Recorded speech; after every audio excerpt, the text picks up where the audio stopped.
सभी भक्तगणों को प्रणाम। आज आइए एक ऐसा प्रसंग सुनाते हैं कि भगवान विष्णु की छाती पर भृगु ने क्यों लात मारी। पहले हम महर्षि भृगु के बारे में जान लेते हैं। कौन है महर्षि भृगु? श्री ब्रह्मा जी के मानस पुत्र थे। उनका विवाह दक्ष की पुत्री ख्याति से हुआ था। महर्षि भृगु सप्तर्षि मंडल के ऋषि हैं। भगवान सूर्य के रथ पर सावन और भादों में सवार रहते हैं। महर्षि भृगु जी ने भृगु संहिता की रचना की, जो तीनों कालों का वर्णन करता है।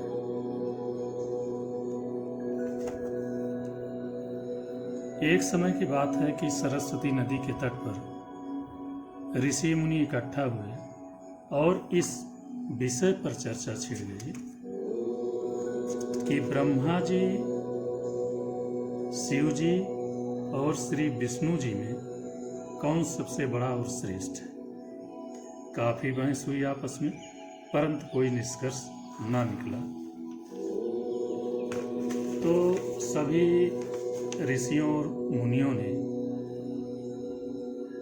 इस बात के निराकरण के लिए महर्षि भृगु को त्रिदेवों की परीक्षा लेकर सभी को अवगत कराने हेतु नियुक्त किया। महर्षि भृगु परीक्षा लेने हेतु सर्वप्रथम श्री ब्रह्मा जी के पास पहुंचे। महर्षि भृगु ब्रह्मा जी के पास पहुंचकर ना तो ब्रह्मा जी को प्रणाम किया और ना ही उनकी स्तुति वंदना की। महर्षि भृगु के ऐसे आचरण को देखकर ब्रह्मा जी क्रोधित हो गए, किंतु उनके पुत्र होने के नाते उन्होंने हृदय से उठे क्रोध को, आवेग को दबा लिया। महर्षि भृगु वहां से महादेव श्री शिव जी के पास पहुंचे।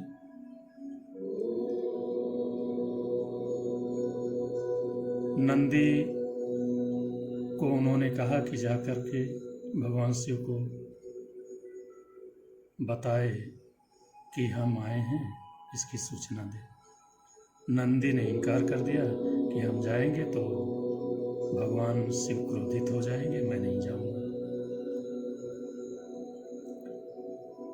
तो भृगु जी सीधे शिव जी के पास पहुंचे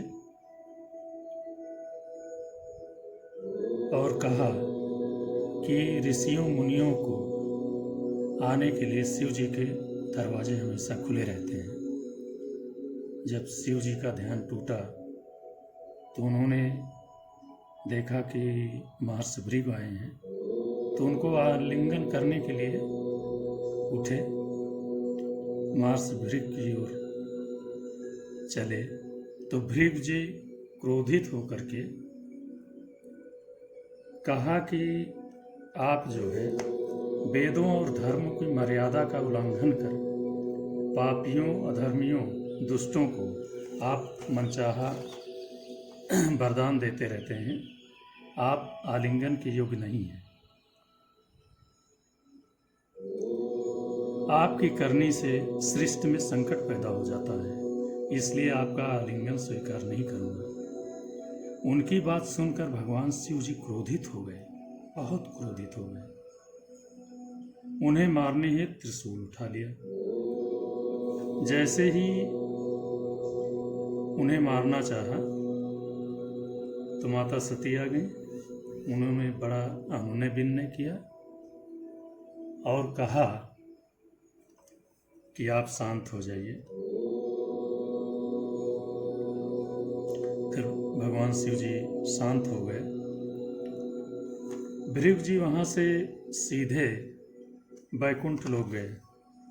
वहां उन्होंने देखा कि भगवान विष्णु निद्रावस्था में है, माता लक्ष्मी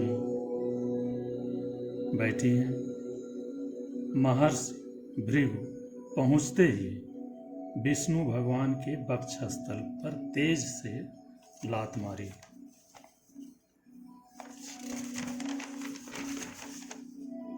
प्रभु भक्त वत्सल भगवान विष्णु तुरंत उठ खड़े हुए और महर्षि भृगु के पैर पकड़ कर सहलाते हुए बोले कि भगवान, आपका पैर तीर्थ स्थल के समान है, कहीं चोट तो नहीं आई?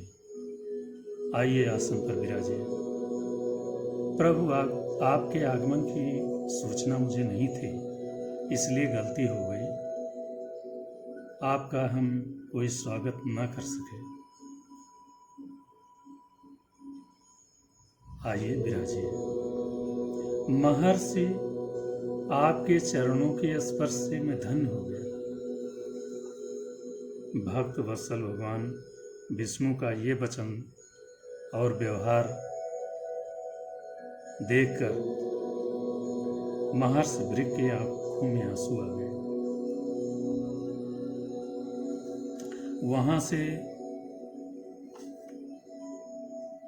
प्रभु विष्णु को, माता लक्ष्मी को प्रणाम करके भृगु जी ऋषियों और मुनियों के पास आकर के ब्रह्मा जी, शिव जी और विष्णु जी के यहाँ के सभी अनुभव व व्यवहार की बात सुनाई। तब सभी ऋषियों मुनियों ने ये व्यवहार सुनकर हैरान हो गए और सभी के संदेह जो है दूर हो गए और भगवान विष्णु को सर्वश्रेष्ठ मानकर उनकी पूजा अर्चना करने लगे। वास्तव में ऋषियों मुनियों ने यह अपने लिए नहीं किया, उन्होंने तो जगत के सभी मनुष्यों के संदेह को दूर करने के लिए ऐसा किया। देखिए, जो सहता है, सबका आदर भाव करता है, चाहे छोटा हो चाहे बड़ा हो, वही आगे निकलता है। रहीमदास जी ने भी अपने दोहे में कहा है कि क्षमा बड़न को चाहिए, छोटन को उत्पात, कह रहीम हरि को घटो, जो भृगुमारी लात। छोटे के उत्पात पर बड़ों को क्रोध नहीं करना चाहिए, क्योंकि भगवान विष्णु को भृगु द्वारा लात मारने पर भगवान विष्णु का क्या घट गया? भगवान विष्णु ने महर्षि भृगु को क्षमा किया और त्रिदेवों में सर्वश्रेष्ठ कहलाए।